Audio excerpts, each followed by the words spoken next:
Right, how's chiropractic changed my life? That's a very interesting question. As a 19, 20-year-old suffering back injuries, etc., from playing too much rugby, I got introduced to the philosophy of chiropractic through a friend of mine whose brother was a chiropractor.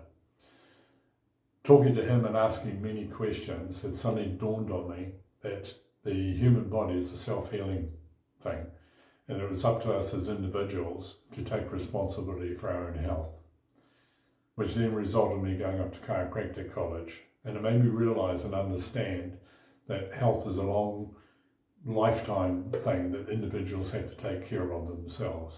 That health practitioners, whether they be chiropractors or doctors, physios or whatever it is, are really there just to assist us into making sure that we do that.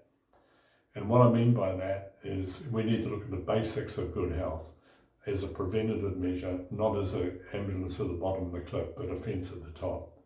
In other words, we need to look at things like our diet, our exercise, adequate rest, positive mental attitude, and from my perspective as a chiropractor, looking after your spine and nerve system.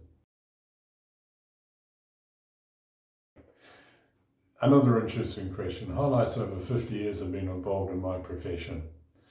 Initially, started out just as being enthusiastic, wanting to just get into chiropractic college and become a bit of a zealot, I guess, for understanding good health.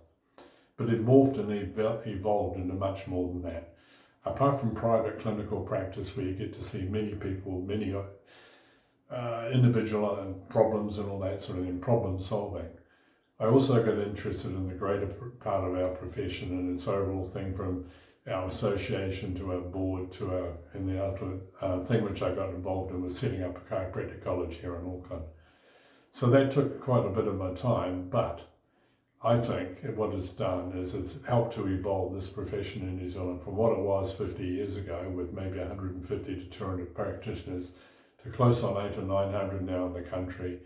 A college which I was fundamental with a few others in setting up, which is first class, right up there around the world, and putting out graduates who are practicing everywhere around New Zealand and countries around the world. High class research centre, it's magnificent. So that would be the highlight for me of 50 years in practice.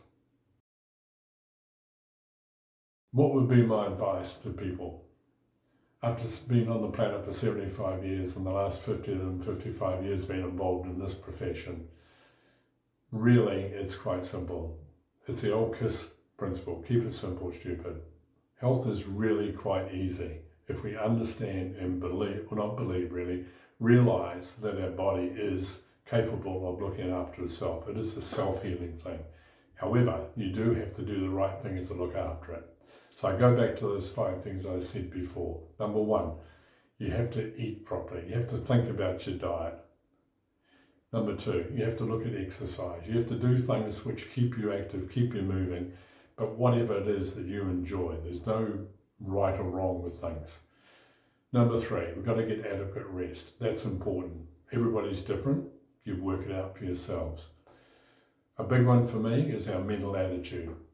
We have to start looking at the glass as being half full, not half empty. We have to look at the positive side of things and have a positive outlook on the outcomes of life. And number 5, most important to me, is the relationship between the brain, the nerve system and the body function. It's paramount. Chiropractic is evolved to look after that. So that would be my advice. Look at all those things.